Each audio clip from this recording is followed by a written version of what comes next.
अस्सलाम वालेकुम वरहमतुल्लाहि वबरकातुहू। तो अजीज तलबा व तालिबात, उम्मीद करता हूँ कि आप खैरियत से होंगे। तो आज हमने एक मुख्तसर नोट बनाया है अख्तरुल ईमान पर, ठीक है।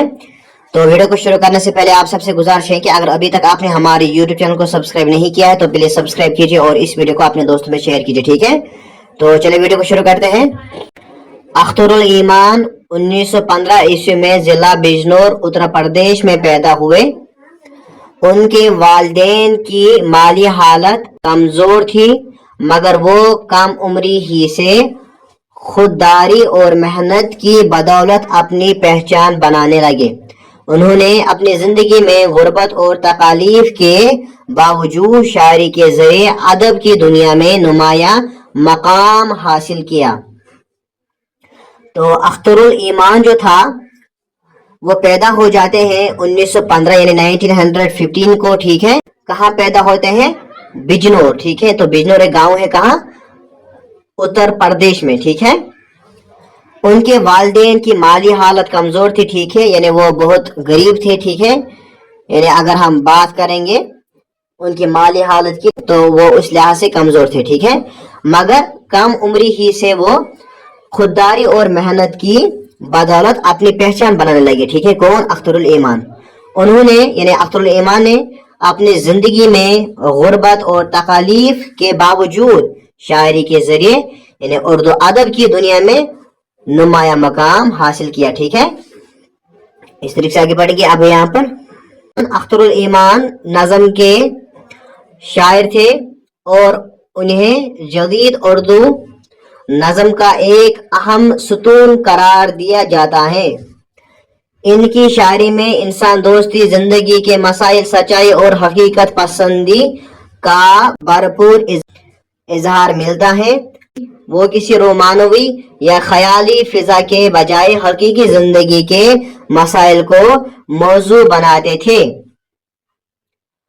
तो अख्तरुल ईमान नज़म के शायर थे, ठीक है, यानी बहुत सारे नज़में इन्होंने लिखी हैं और इसके साथ साथ उन्हें जदीद उर्दू नज़म का एक अहम सुतून करार दिया जाता है, ठीक है। इनकी शायरी में इंसान दोस्ती, जिंदगी के मसाइल, सच्चाई, हकीकत पसंदी का भरपूर इजहार मिलता है, ठीक है। तो ये सब चीजें उनकी इन नज़मों में पाया जाता है या शायरी में पाया जाता है, ठीक है। वो किसी रोमानी या ख्याली फिजा के बजाय हकीकी जिंदगी के मसाइल को मौजू बनाते हैं, ठीक है।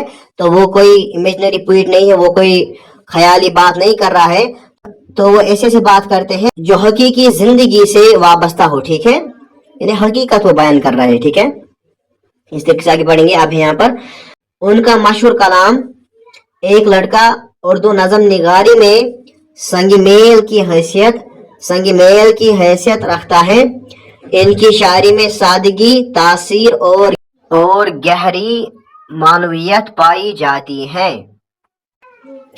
अख्तरुल ईमान का इंतकाल 1996 ईस्वी में हुआ। वो जदीद उर्दू नज़म के एक मोतबर और मुनफरिद शायर की हैसियत से हमेशा याद रखे जाएंगे, ठीक है। तो उनका जो मशहूर कलाम है एक लड़का, ठीक है, उर्दू नज़म निगारी में संग मेल की हैसियत रखता है, ठीक है। तो संग मेल हम किसे कहते हैं? यानी वो अहम मकाम जो किसी सफर, काम या तरक्की में नुमाया हैसियत रखता है, ठीक है। और उनकी शायरी में सादगी, तासीर, गहराई, मानवियत, ये सब चीजें जो है ये उनकी शायरी में पाई जाती है, ठीक है। अख्तरुल ईमान का इंतकाल कब हो जाता है, यानी वो कब मर जाता है? 1996 को, ठीक है। वो जदीद उर्दू नज़म के मोतबर और मुनफरिद शायर की हैसियत से हमेशा उसे याद रखा जाएगा, ठीक है। तो यहाँ पर ये नोट मुकम्मल हुआ। उम्मीद करता हूँ कि आपको ये वीडियो पसंद आया होगा। तो अगर आपको ये वीडियो पसंद आए तो इस वीडियो को लाइक कीजिए और अपने दोस्तों में शेयर कीजिए। और अगर आप क्लास 9th उर्दू कोई भी उर्दू नोट देखना चाहते हैं या किसी भी चैप्टर के क्वेश्चन आंसर देखना चाहते हैं तो प्ले लिस्ट की लिंक हमने डिस्क्रिप्शन बॉक्स में डाली है, आप वहां से देख सकते हैं, ठीक है। तो मिलते हैं नेक्स्ट वीडियो में, तब तक के लिए खुदा हाफिज। अस्सलाम वालेकुम वरहमतुल्लाहि वबरकातुहू।